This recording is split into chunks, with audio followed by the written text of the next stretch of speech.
Dirty Hands, Clean Money podcast, episode 7, sitting down with Florida Boy Customs. Could you introduce yourself a little bit, brother? Yeah, man. Appreciate you having me on. I'm Corbin. I'm the owner, trimmer, installer, janitor, custodian, bank accountant, whatever and everything at Florida Boy Customs, man. So, I mean, I do it all. I got my partner in here with me now. We just got together. He does a lot of CNC stuff, but for the past going into our 5th year, it's pretty much been me. I've had a few people, but I'm the man. Yeah, that's awesome. So jumping right in here, sitting on Instagram, Florida Boy Custom LLC Interior Design Studio, High Springs, Florida. Not your average upholstery shop. What makes you so much different than everyone else? Well, I mean, most upholstery shops, they work for dealerships pretty much. They do seat repairs, headliner repair, headliners. You got your leather kits and stuff like that, and little seats, stuff like that. And they get a lot of revenue through dealerships with all that repair stuff. I worked for a dealership. I was with a dealership for almost 7 years, and when I started this place, there was no way in hell that I was going to open my own business and still be working for a dealership. So my whole thing was, if it ain't custom, I really don't care to do it. I don't do stock stuff, so it's got to be custom out of here. Looking at some of your work, it's fucking sick. To say the least, it's really fucking cool. I appreciate it.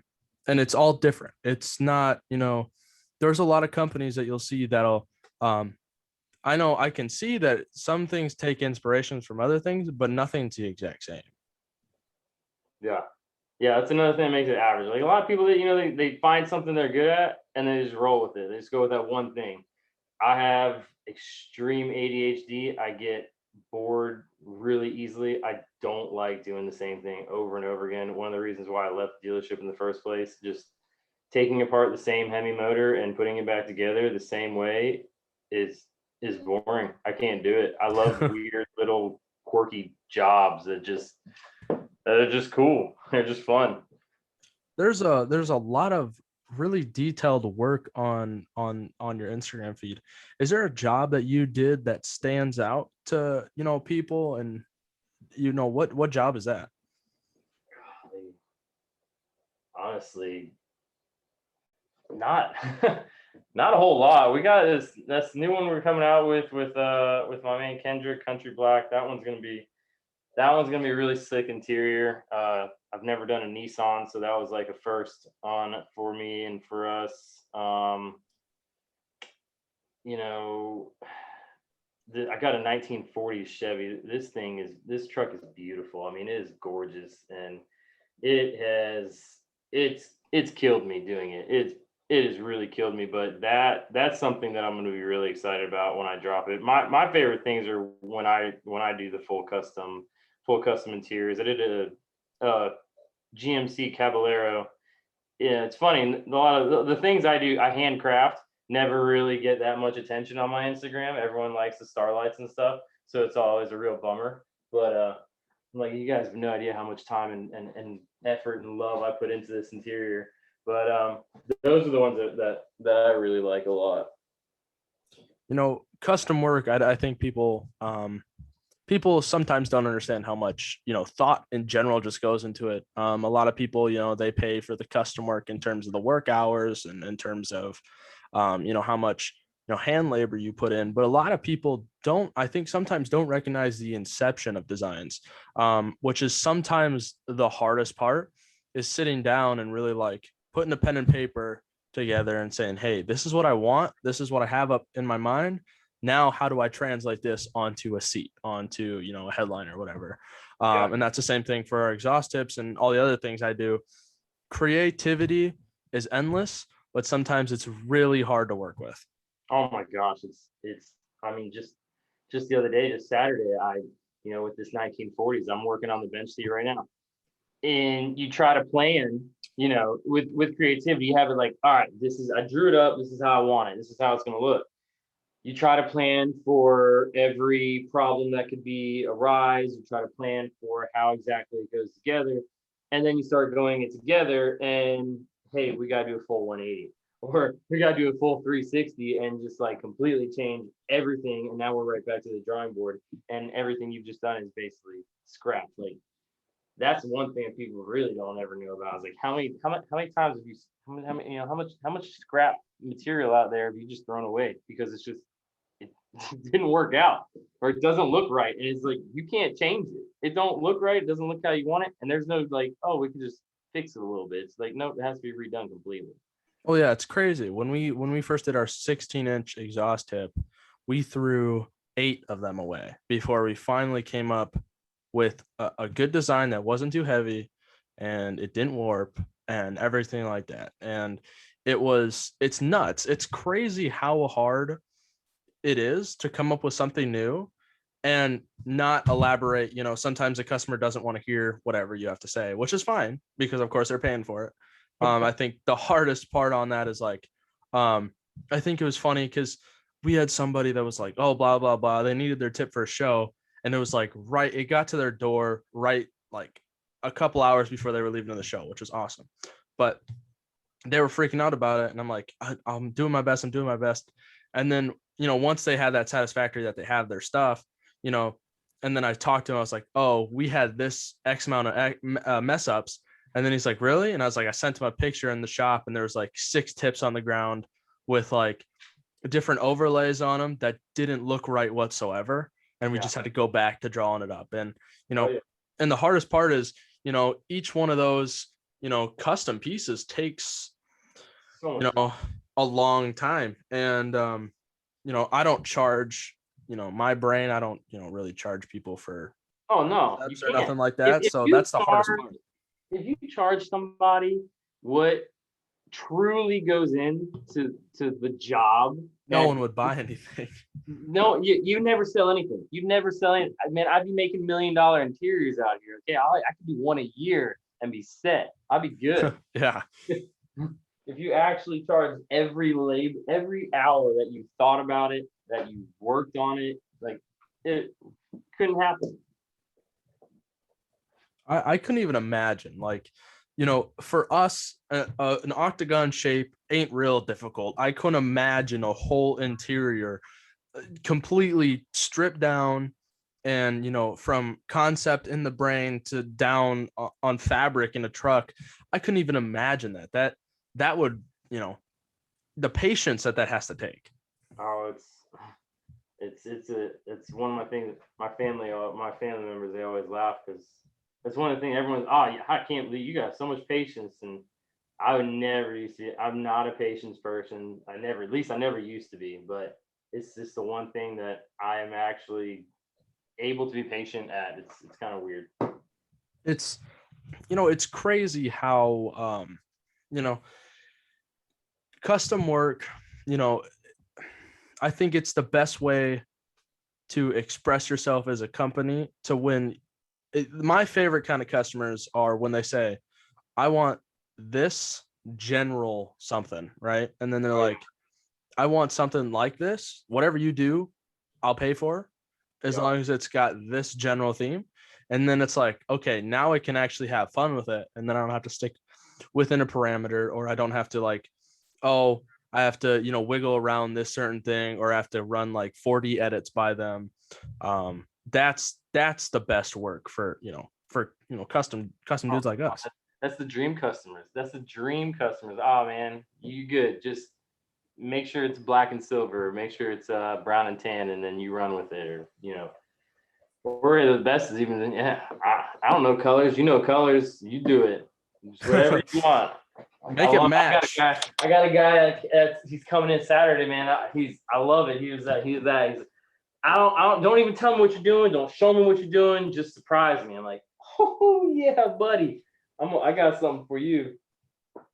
And that's when you're gonna get the true work. I don't think people really understand that, is when you can really pick the person's brain behind all the customization pieces, whether you're doing an interior, a lift kit, bed mats, whatever, you're gonna get your best quality work when they enjoy what they're doing. Because Yeah. we're not in this because we don't enjoy it. We're in this because we enjoy it. And when we can do something that doesn't come out of our pocket that we're making money for, the creativity goes absolutely through the roof. Oh yeah, dude, are you kidding me? I can't. Me and my partner, we laugh. We can't afford ourselves, but hey, we get paid to do some really cool stuff for some trucks. It's a dream job. It's and those kind of customers are one in a million almost. Like, Oh I yeah. mean, out of all the tips we've made, we've had maybe 2 or 3 people that have been like, whatever you want to do, as long as it has this general thing, this small little thing in it, or this certain color, then I'm all good with it. And those are like we said, the best customers. Oh yeah, of course. They're the fun. Those are always the fun jobs. They're really fun. So looking at the Instagram page, do you do a lot of marketing, or how does that work for you at the shop? I think I've spent $100 total in 5 years on marketing. So it's not a big part of your business. I know. I mean, I'd like it for it to be, but no, it's not. It's really word of mouth, and I kind of just let maybe if it's a good product, people will like it, and people will come to it. It's one of those things. Instagram is funny too. You got to really, when you do try to learn how to do the market. I'm trying to learn. I am trying to learn because I'm trying to get more into the marketing, trying to really be able to market the brand, so to speak, better than the work. The work can market itself. I don't really have to market the work. You can take a look at it. If you see it at a show, it's going to speak for itself. I don't really feel like it's that much marketing. It's more marketing the brand, the business. And with Instagram, that's a whole. I mean, social media, everything. I've tried the dang, the TikTok. I don't even understand that one. Well, That TikTok's stupid. Don't go into TikTok and think. Listen, I know you know how TikTok works. I know how it works because my wife the other day she showed me the cooking stuff, and I so like, all right, so I got on the TikTok. I was like, oh, I'm gonna make me one of these breakfasts. Man, I know how they get so many views. You sit there, watch it 55 times while you're exactly. Food. That's how they got so many foods. You get 10 people that watch it 100 times trying to make the same dish you did. Guess what? You just got 10,000 views. Exactly. It's like, no wonder these people got so much. Well, the algorithm's dumb. The most recent video we posted has 7,700 views and 238 likes. Pretty good. Way better than our Instagram. But 3 videos prior, we have 983,000 views and 169,000 likes. What the fuck? How's this shit work? I don't know. And it's crazy because like all the videos prior to that had no views whatsoever. Like I'd say 1, 2, 3, 3, 6, 9, 12. We probably have 20 videos on the page. And that last third one, all the ones before that had like 30, 40 views a post. I mean, now that that's happened, all of them have over 20,000 views because people scrolled through the page and looked at all of them. But TikTok's stupid because I gained off that one video probably 15,000 followers, 190,000 likes, and probably 15 to 30 sales, somewhere around that ballpark, I would say. But I wish there was a better way to track that. But I think TikTok and I think it's one of the best platforms to explode and blow up, like like I just shared. And it's a complete accident too. Like I was like, Oh, yeah. I saw this funny video. I'm gonna duet it because there's these two boys. They're like, oh, I got a big tip because he had a 10-inch, and then the second one's like, oh, I got a big stack and it was a dual 8-inch, and then I picked up 2 dual 16-inch tips that were both fucked up. I mean, but no one could tell that. But picked up 2 16-inch tips, and look at these. What about these? I win. And then I was like, oh, okay. It's not going to do as well as I think it's going to do. Yeah, 170,000 likes later. Wow. Which is nuts because all of the duets or all of the original has of the guy has like 350,000 likes. So I guess the big thing I thought of, well, if he's going to go viral and if I can use his face to people for people to watch the video, and if they can hold on for that 5 seconds, which is really hard for some people because their attention span is dog shit, but then it'll blow up. And I was like, oh, it worked. Look at that. But social media is something that is really hard to wrap your mind around. I mean, there's a lot of brands that even like yourself, like you said, you spent $100 on marketing. I don't spend any money on marketing. I think it's important though, to reach out to, if you're not super busy, this is how I look at it is, reach out to, I don't know, some big guy, some big gal that does these crazy builds, like see if you can get a partnership with like Cal's Customs. I think that would be they're a great place, or like Truck Guru, and like say, hey, I'll do, they're in your interior for XYZ dollars. Normally it's XYZ, give them a 10-20% discount. And then that 10-20% is going to make up that revenue that you gave them off probably within 30 days. You know what I mean? Oh yeah, for sure. For sure. Sure. Calvin, if you listen to this, you better come on, let's get together. I've already been talking to him for a while. I've been trying to get on Cal for a little bit now. So What was that? we'll see. Oh, we'll see. Maybe me and him will get together on something here. It's hard being in Canada and Florida. We're kind of years apart. That would be pretty cool though. Yeah. So I mean, I think that's the best way you got to do it. Like, you got to get with someone that's going to, blow your shit up. Because if you don't, the big thing is time, right? If you don't have enough time to do it yourself, you got to get someone else to do it without paying them, right? So, I mean, the biggest thing is, okay, get a partner with, like I said, Cal's Customs, and then Cal's Customs is going to send you a truck, and then they're going to be like, I need you to do this interior, and that's going to take X amount of time. Even if you did like, you say, I'll do your first one for free. I mean, I don't know how much interior costs for you guys to do, but I'll do the first one for free. And then every truck that afterwards, I'll do like 10% off. And then if you do, let's say, I did one of those. did it not work out? It worked out pretty good. So, yeah, I mean, like, let's say you did one for like Scoop or Truck Guru, and they got that truck to SEMA, and then they had the doors propped open and everything, and you had your logo on the headrests like you normally do. I think that's when you're gonna get, that recognition. I mean, I saw you're going down to Myrtle Beach or Daytona. Daytona. So, what's your strategy on that when it comes to shows? So we only go to Daytona. I've only ever been to Daytona once. I really don't go to shows. I really just don't have the time. But we're doing Daytona. Daytona this year is, so we are changing up pretty much how we do things, how the brand is, how this shop is. We're moving heavily towards manufacturing underseat sub boxes for trucks, and then full audio builds, leather kits, and headliners, and that's pretty much what we're gonna do. So with Daytona, we're gonna be that's gonna be really cool for Daytona this year. We got Street Trucks magazine. Chris Hamilton, he's the editor. We're doing a full interior in his truck. I can't say much about what all is going on because it's getting debuted in the booth Friday at 10 a.m. It's got a absolutely sick, one of a kind, never been done before wrap. It's going to have a sick interior, full audio from Memphis. And so that's going to be cool. That's going to be there.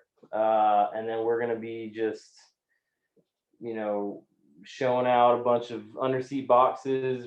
We're going to try to bring like 20, do some show sales, and sell them and take some orders and And gotta like get the cost. biggest thing with shows, and SEMA has it on their website, which is actually pretty cool. You'll never get, you'll get like maybe 5-10% of sales at your show if you, especially with a custom product. I mean, with a custom product, of course, but even with a larger product, even wheels and tires, they don't get a lot of sales at shows. They get Oh a lot yeah, of sales after their shows. You know what I mean? exactly. So, I mean, who the fuck wants to lug around a set of wheels? I mean, look at Jeffrey Cagle just got his truck stolen. So, I mean, like, people are like, I would personally never buy anything at a show unless I can put it in my hotel room and make it in one trip. You know what I mean?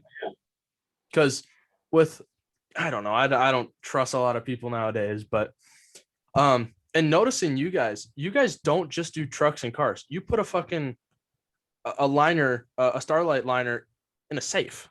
Yes, gun safe. It's pretty awesome. What was it like? What was it like when the guy's like, "Hey, I got a project for you," and he's like, can you put a liner in a safe?" It's my guy John, man.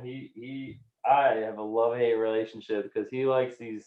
He's one of those people. He's got these just the stupidest ideas, but they're cool. It's like, we first started getting together because they did a bunch of stuff for the John Wick. He did all the guns for John Wick and stuff like that. So he was making his John Wick gun safe. Needed a couch in it, like the John Wick safe room. He's like, made me a couch for a gun safe. I'm like, yeah, that's cool. And that moved into, it's got all these automated doors, stuff like that. And then, he's now has that was for the old place. Now he's got his own business. He's like, man, we got to step it up. Like, man, those Starlight headliners are cool. Can we put one in a gun safe? Can we put one in a safe? I'm like, yeah, sure. Yeah, why not? Why not? Yeah. Well, I don't know. I've never done one, but yeah, we'll figure it out. Never did a lot of things in my life until you do it. Yeah, exactly. Um, what was the process like?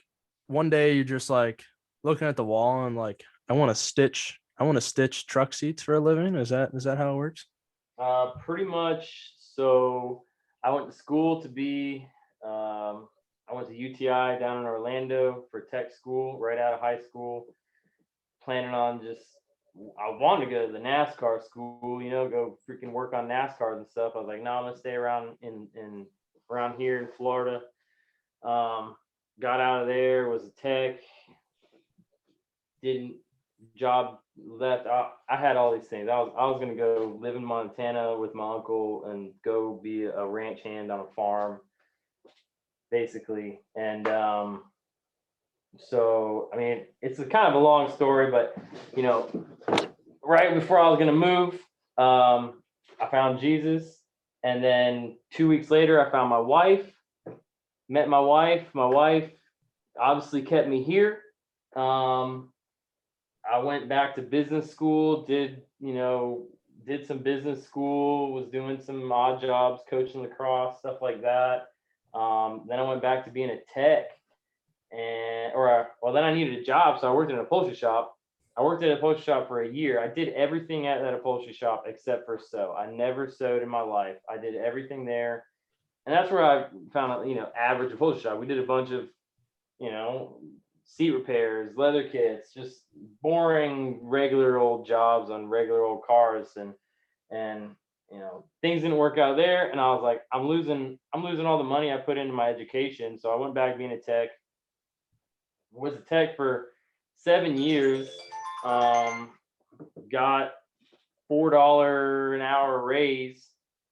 We already had our first child, and then we had just had our second child. My wife was at home watching them. We had just decided she was going to quit her job, be a stay-at-home mom, and I heard God tell me, open up an upholstery shop, and I said, all right, let's roll. Bought a sewing machine, never sewed in my life, went out and just hustled up some work, did anything and everything, did dental chairs, went out to every dealership, business, you need upholstery, you need work, started sewing up boats, and here I am. Tell me more about that. Tell me more about how you built the clientele you have. man, I just went out. I hustled it. I just went out and got it. Like, when people think that there's no work out there, man, all you gotta do is just go get it. It's all out there. You just gotta be hungry. You gotta get it. I drove. I got on Instagram. I I got my interior in a magazine. I didn't get my interior in a magazine because you know I was so awesome. I got my interior in a magazine because I established a relationship with the customer. I saw that they were going to be bringing their truck, to a shop that was nearby. So I can't, and I seen like, man, this guy responds to his comments. He's reading it. All right, throw a comment.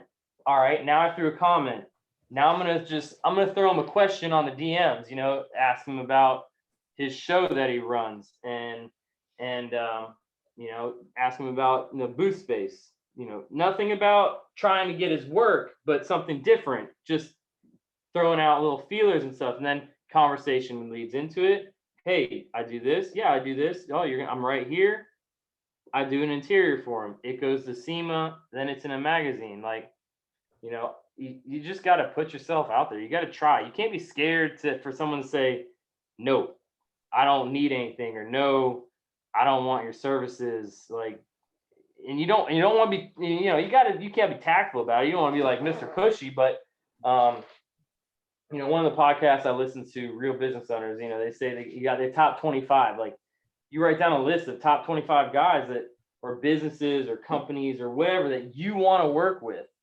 And that's your goal. Like, if you want to work with them, they're not going to find you. You gotta, they're not just going to roll up to your door and say, roll up to your door and just be like, oh, hey man, I want to work. I want to do your work. Like, no, you got to do the work to get their attention, and, follow them on social media, like their posts, comment here and there, maybe throw them a little DM like, hey, that truck you just did looks good. Something like that. Like, hey, be active, make yourself noticed. Yeah, just make yourself noticed, and it's just, and that's like social media stuff. But I mean, like I said, I barely, I don't advertise or anything like that. It's all word of mouth. Well, I got word of mouth because I drive by a hot rod shop that builds hot rods. They restore hot rods. All right. I get out of my truck. I walk in. Hey, I want to speak to the owner. Go to a body shop. Hey, I want to speak to the owner. Hey, if you guys ever have anybody that comes in that needs upholstery work, here's my business card. I'm here in High Springs. Dealerships, you go to the dealership. Oh, you guys ever do leather kits on used cars? I didn't really do a lot of dealerships. I've only ever done like one or two. The one that I bought my truck from, that was about it. And the one here in High Springs, that's the only dealership I've ever done work for. But you do that, and then you do good work, and people talk about you. Hey, throw me a Google review. Hey, throw me a like on. Follow us on social media and stuff like that. But there's work out there. I think the biggest thing is, there's a lot of companies you see start up every day, but what sets them apart is the tenacity to go out there and send 100 emails a day, to comment 100 times a day, to hit that point on Instagram, that DM limit every single day, and until Instagram bans you because you're whatever their algorithm. But you have to go out there and you have to get off your ass. I mean, there's a lot of things you can. I mean, for me, it's all emails because there's not a lot of in-person shops in town that are going to want exhaust tips. But the big thing is, okay, let's email. Here's your list. Email 100 people a day. Make 30 phone calls a day, and do XYZ on Instagram for 3 hours. And then once you're done with that, you take an hour break, and then you do it again, right? I don't know. There's a lot of different things to do. I mean, the big thing is I've worked with a lot of younger guys, and they kind of say, "Oh, I did what I did today," and I'm like, "Oh, how long did you work today?" And they're like, these guys are probably in college, have a job, some don't. They're like, "Oh, I put in like 6 hours today," and I was like, You put in 6 hours?" And they're like, "Yeah, I mean, I did this, this, and this," and I was like, "Okay, do that again tomorrow, but then double it, 12 hours." And then they double it, they do 12 hours, and then they're dead, right? And I'm like, stick with 12 hours for, let's see if you can do 12 hours for 2 or 3 weeks, right? They can get to 12 hours, and then I'm saying, okay, now add another 6 onto that, right? And they're like, that's fucking impossible. And I'm like, well, it's not impossible, it's definitely difficult, but it's not impossible. um I mean, myself, I have so many fucking projects to work on. you know it's almost mandatory for me to work 15 to 16 hours a day to get shit done. But the thing with that is it depends on how bad you want it. If you want a side hustle, by all means work 3 hours a day. That's a side hustle. But if you don't want to work your 9 to 5 job, you don't want to get up in the morning and you're stressing like, am I gonna have the bills paid today? Blah blah XYZ. Am I have to deal with my boss today? Be your own boss. Take some of that money. I know it's difficult with, a lot of guys have kids and everything like that. The older you get, the harder it is to start a business because you're taking more and more risk with your family. Um, you know, it sucks. You're not just taking risk for yourself, you're taking risk for everyone in your household that, relies on you for income. Start as young as possible. I've worked with 16-year-olds starting clothing brands, you know, getting them off the ground, and now they're making, $2,000-3,000 in sales a month, and they work maybe 3-4 hours a day, if that, because they only want to do that. They make enough money, while going to school to, hang out on the weekends, go places, buy latest video game bullshit or whatever it is. But and that's cool. I would be flattered to, to say, oh, I have a clothing brand that does XYZ at 16 years old. That's crazy. That'd be nuts. So it all depends, and you can attest this. It all depends on how hard you want to, how bad you want it. Once you want to succeed as much as you want to breathe, I mean, cliche as it is, it's true. Yeah. Yeah, I mean, it's all about how you want it and what you're doing it for. I know I love my family is the only thing that keeps me going, because I tell you what, it is hard work, and that, I think that's something, people don't really think about that much. People see, it's fun. It's funny too. People don't realize how much work there is in owning a small business, and people don't realize actually how much you're not going to make sometimes, because I know people see me, and it's funny because I got a lot of people, man. Everybody thinks I'm a millionaire. I tell you what, I got to be one of the richest people around here. If the minimum wage is required at $15 an hour, and you're required to pay somebody, there's no requirement on you owning a bit as the business owner. There's no requirement on, well, this is the minimum amount of money you're gonna make. Yeah. Like, people don't realize I've worked 100 hours in a week and paid myself $0 because it's the dream of being my own business owner. I get to, if my kids are sick, I can take off if I want to. I don't have to talk to anybody. If I want to take off on a Monday, I can take off on a Monday. I, like right now, I'm not open Mondays and Tuesdays because I watch my children. They don't go to daycare. I'm blessed enough that my kids are going to go to school this year, but for 5 years, they've never been in daycare. They've never been influenced or raised by anybody but me, my wife, my mother, and her mom, and like our family members, and that's it. Why? It's not because I'm working some 9 to 5 for somebody else. It's because I'm working for myself. Have I made a lot? No, but I've made enough, and I get to do what I want to do. I've also put a lot of hours in this place. You gotta, it's all an investment. Just like when you invest stocks, that's when you invest anything. It's all what you put into it is what you're gonna get out of it. And I don't know where I was going with that. No, but yeah, I'll feed off that a little bit. Like the big thing is, let's say, okay, for example, if you are, I'm gonna pick two brands, not to be biased. Let's say you want to be, okay, we'll just say Plan B Fab. And okay, I'm sure a lot of people know. Do you know who Plan B Fab is, of course, right? Of course, man, they're down Yeah, south. of course. So Plan B Fab, and you're starting, you want to do exactly what Plan B Fab does, but put your own twist on it. Okay.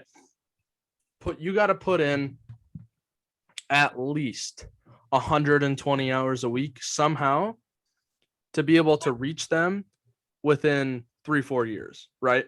Oh, easily.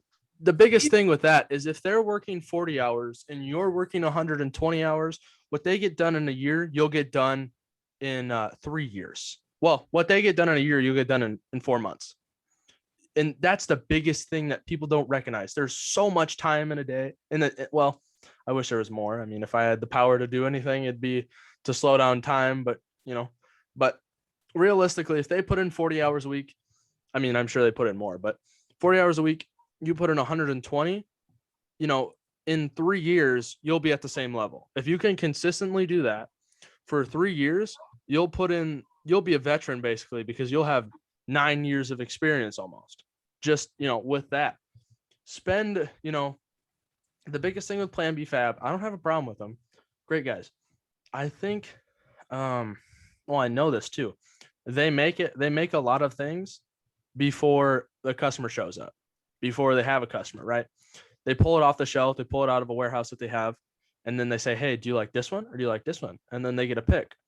There's not a ton of custom work that really comes out of Plan B Fab. There's a lot of custom touches, of course, but the overall arching design of everything is starting to flow into it's starting to flow into each other. Everything's starting to look very, very similar because we've seen it for so long. So if anyone's listening and wanted to start, a custom shop like Plan B Fab, hit me up and we're going to get you on that, because I think there's a lot of big things that could come out of it. There's a lot of different opportunities. How many guys are coming now? You got Diego. Diego's down south. They're doing some fucking sick stuff. Yeah, Diego's a buddy of mine. Diego's a good guy. We've talked a bunch. I love what he's doing. You got, Dalton Lovejoy up there in Ohio. Look what he's coming out with, and he's doing big stuff too. He's a young kid. Golly, there's another guy, I think out of Texas, I want to say, they're doing some stuff. But, yeah, competition's good. I mean, there's so much space. There's so much space for anything. Oh, that's what people, I think sometimes people get scared, like, man, this person's just they've got all the work. Everyone just knows them. They all go to them. Man, that is thinking so small.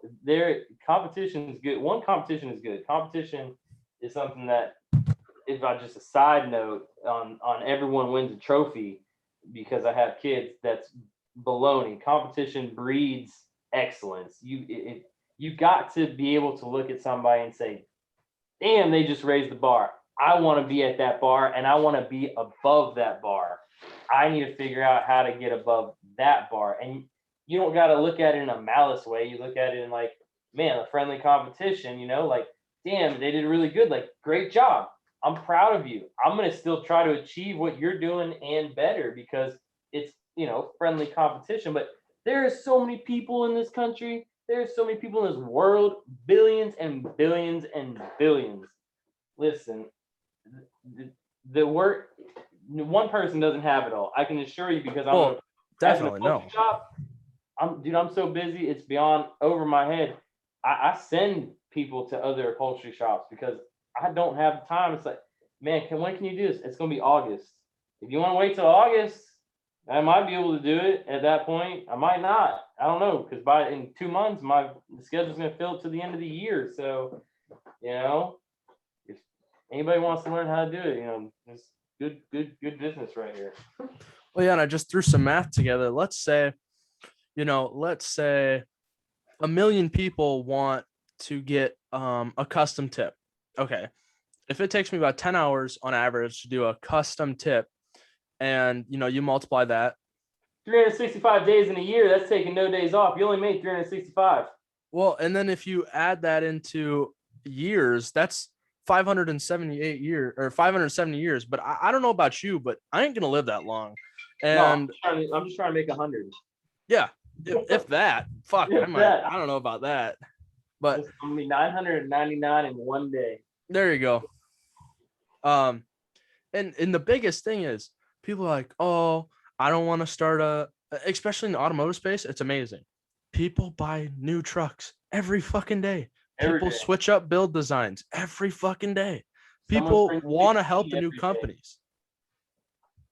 It's crazy. People don't understand that. Every day, and then they start driving. I mean, it's never gonna end. No, it's not like someday people are gonna be like, oh, I'm just gonna stop making trucks. I'm done. Yeah. Ford, Chevy, Dodge, they're just gonna be like, we're not making trucks anymore. No, they're not gonna do that. Electric ones. Yeah, they're not gonna do that. I mean, I personally can't wait until a Cybertruck comes out, because I want to pick one up so bad, because there was a rendering that I thought, ironic enough, TSO put out on their Instagram. An exhaust tip manufacturer put a rendering of an electric truck on their Instagram feed. Okay, whatever. What doesn't make any sense to me, but okay, I guess praising, the build. And then I looked deeper into it, and I think they sponsored that build. How the fuck does that work? Where are you putting that exhaust tip? I mean, you gotta have enough. You gotta let all the electrons out. Yeah. That's what it is. I was like, what the hell? Is that right? Am I looking at this right? Whatever. I mean, I don't know if someone's gonna engine swap it. That's not what I read though. It's fully electric, but I don't know. There's some interesting things that could come out with that as well. I think it's gonna be a little more intimidating than people think, because I'm not an electrician. I mean, I can pick a truck up on a lift, but I'm not no electrician. You know what I mean? And the way they're talking with the codes being thrown around, you're not going to be able to do anything to those trucks, besides put new wheels on it. That's about it, maybe. Because of how everything's set up, it's not made to be fucked with. Nothing's made to be messed with anymore. Man, that's why I got out of it. That's why I got out of being a tech. When you send me to school and for electric cars, and they give you a special suit and gloves, and it comes with a 9-foot hook stick for your partner to pull you off the vehicle when you get electrocuted. I'm like, yeah, no, I'm good. I'm good. Yeah, no, thank you. I came to school to be an automotive technician, not a fucking electrician. Yeah, and you're also not going to get paid as a technician when you're doing electric cars, because everything is just a computer program pretty much. So it's basically, oh yeah, well, you get 30 minutes flat rate time. I don't know how people know about flat rate time and how technicians get paid, but 30 minutes, man, just sit there on the computer and pa. Yeah, it's 30 minutes, but how often is that going to happen? Yeah, it's bad. And I mean, it's starting to come into agriculture as well. I mean, you got, John Deere with their whole scandals and everything like that. Like, you basically don't own the tractor. You basically kind of rent the tractor. I don't even know nothing about that. Because you're not allowed, I'll give you a little update, but you're not allowed to repair your own John Deere, because it'll throw codes and it won't run. So what you have to do is take it to a certified John Deere dealer, or, place of fixing shit, mechanic, and they have to fix it for you. We bought a brand new John Deere combine. We had it for, I think, a month, and then we got rid of it because I can't remember what went wrong with it, but something went wrong. And it was like it was $1,000 just to get the tractor to the nearest dealership to get it fixed. Oh my goodness. And we were not gonna do that shit. So stick with our gleaners and move on. But it's bullshit. It's stupid because there's people, it's illegal to come up with these like this software to it's illegal to come up with the software to fix these things. So to run this code through the John Deere to be able to fix it and clear these codes, it's illegal. People are getting sued over this. That's crazy. It's nuts. But what, I guess what can you do? Just don't buy John Deere, I guess, right? Pretty much buy all the gassers and dieselers until they just don't sell it no more. So you're doing Florida Boy Customs is doing a giveaway. What's that about? Well, it's not really a giveaway, it's more of a raffle, right? Oh, raffle. Yeah, that's what it is. And $10 will enter you any amount of tickets. You want to do $50, it's 5 tickets. $10 is but $10 per ticket. You can win a loaded dual 10-inch ported Memphis subwoofer box rated at 1200 watts,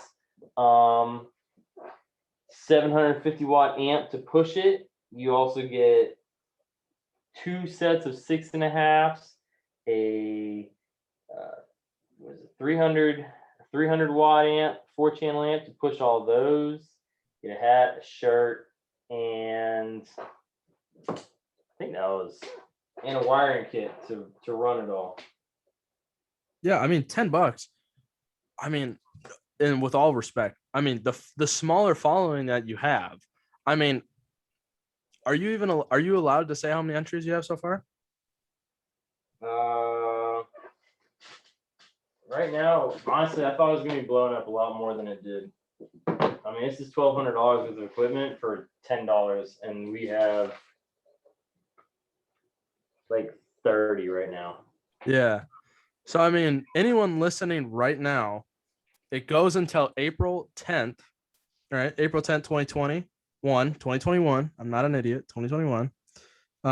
So if anyone's listening to this, post that. I apologize for, the blue balls, but April 10th, 2021. Go win yourself some stuff. It's only $10. I mean, instead of going out and buying you a pack of cigarettes and a Slim Jim, maybe you'll win. That's what I'm saying. $10, man. That's lunch. That's going out and get lunch every. There's people that go out and get $10 worth of lunch every single day. That's $50 a week. I don't even think people even do the math of how many times that's $200 a month and just going out to get lunch. Yeah, and it's $10. Yeah, come on, $10. I mean, I think your episode comes out Friday. Friday, April 2nd. No, April 3rd. April 2nd. April 2nd. And so people will hear it. People will get it. And lucky for you, we had Alan with Skynet on the last episode. He's got a huge following of people that want to listen to this podcast. So hopefully we'll push some people your way because $10. Come on, $10. That's what I'm saying, man. I figure, and what's great with the 10 is that most people throw 20. So I'm surprised, honestly, it hasn't blown up as much as I was expecting.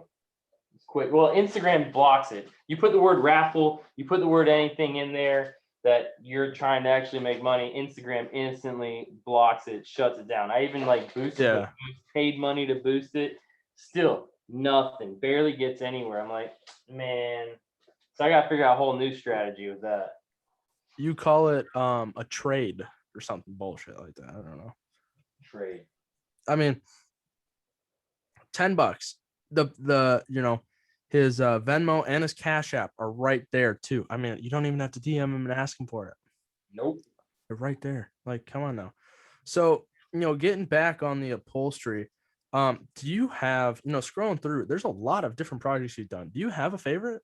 I mean, we kind of touched on a little bit, but do you have a favorite? Do I have a favorite? Man. sometimes I forget half the stuff I've even done, to be completely honest with you. I look back, I'm like, dang, I forget about doing that one. That was a cool one.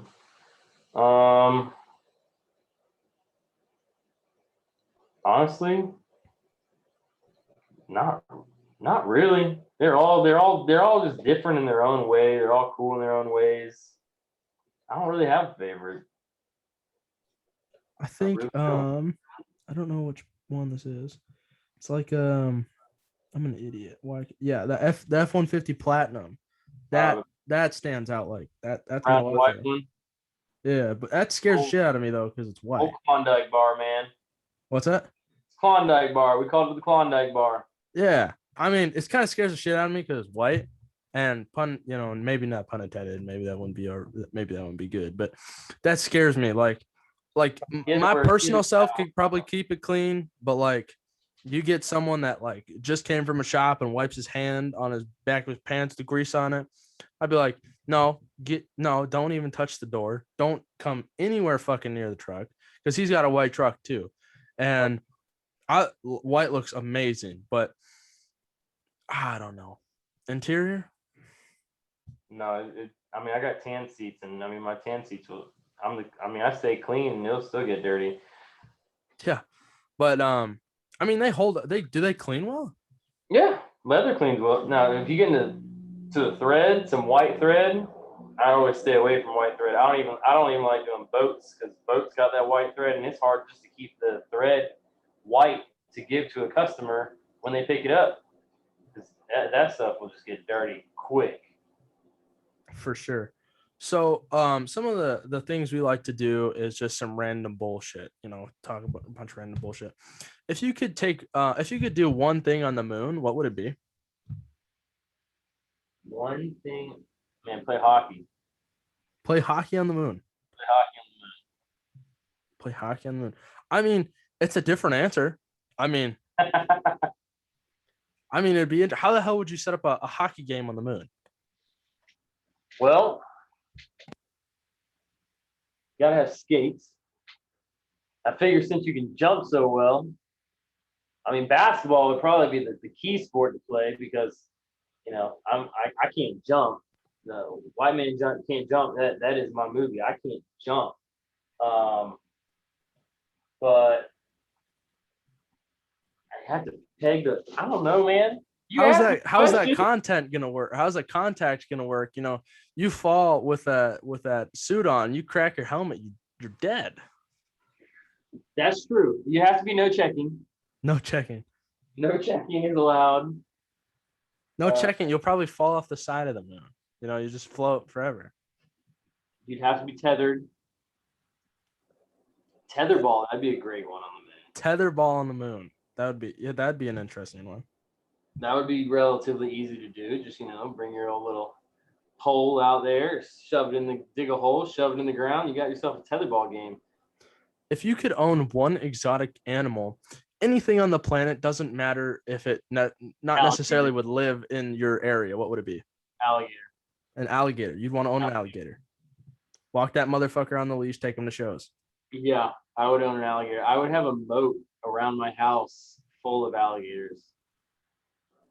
Or What's that conversation like when you bring one day the in-laws roll up and it's all fine, and then the next month there's a moat with alligators. I want big alligators too. Like I'm talking 12 footers. I don't want no really. I had to do an alligator hide for a seat one time on a motorcycle seat, and I got excited because it's like I'm fine. First, an alligator has it very expensive, and I bought a giant, quote unquote, I should say, giant alligator hide. Now the tannery is in New York, so apparently a giant alligator to a New Yorker and a giant seems like 5 by 8 foot. That's a giant hide. See, it was an 8-footer. I was very disappointed. I was expecting to get about at least a 13-footer. 13-foot of hide for one seat? That's too big, ain't it? I was expecting to get a 30. Well, I mean, you got to think that they're not that big around. It was an 8-footer that I got, and I was able to do it on an 8-footer. But I mean, because when he wanted specifically alligator belly. So you only have so much of a belly that you can get. So you got to have a pretty big belly to actually get a motorcycle seat on there. Yeah, for sure. Um, if you could travel somewhere and you had to stay there for 180 days with no money and one person, where would you go and who would that be? Bora Bora and my wife. Bora Bora and your wife. Not Yeah. the moon and resurrect Michael Jackson. No, I'm going. You will never. That would be more than 180 days. I'm gone. Take me out to the South Pacific with my wife. We're good to go. And And my kids. yeah. Hey, that's more than one person though. Yeah, I know. One person at least. Be my wife. Is there a truck out there that you would almost fangirl over if you got to run a custom interior for them?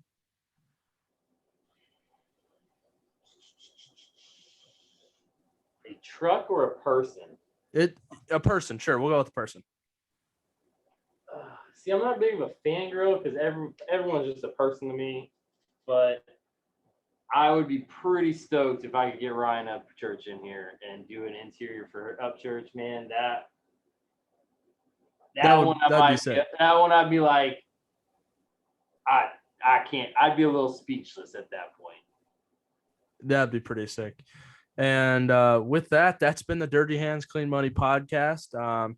You hear it here first. If you ever need him to get him a present, get him a moat and some alligators. Not them tiny fuckers that you get at the zoo, though. Right. They'll be 12 foot or bigger. Yeah, for sure. So with that, let the guys know, guys and gals, let them know where they can find you, how to contact you, and what you got planned here in the future.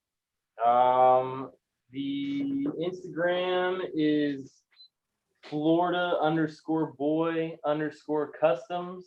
You can find us on Facebook at Florida Boy Customs LLC. Got to have the LLC. Our website, flboycustoms.com. That's starting to get up and running. We're going to have a lot of stuff on that website here soon. We're building up a really big catalog with our underseat boxes, and we're going to try to make it really easy and fluent for people to just go on there and kind of customize an underseat box for themselves and get it shipped to their house, loaded or unloaded. And I mean, those are really the best two ways. Everything else, the address, phone number, and all that stuff, it's all on the website and Instagram and everything like that, man. All of the links will be in the description for the Instagram and everything like that. But yeah, with that, that's been episode number 8. Number 8. Yep. Episode number 8. 7. Huh? 7. 7. Was it 7? 7. Yeah. Am I an idiot? Last one was 5. Oh, Skynet's was 6. Yours is 7. That's correct. Number 7. Lucky number 7. Yeah. Friday number 7. So yeah, with that, that's been the Dirty Hand Clean Money podcast. I appreciate everyone tuning in, and hope everyone has a great rest of their day. Yeah, man, I appreciate it. Talk to you later, brother. Thank you, you too.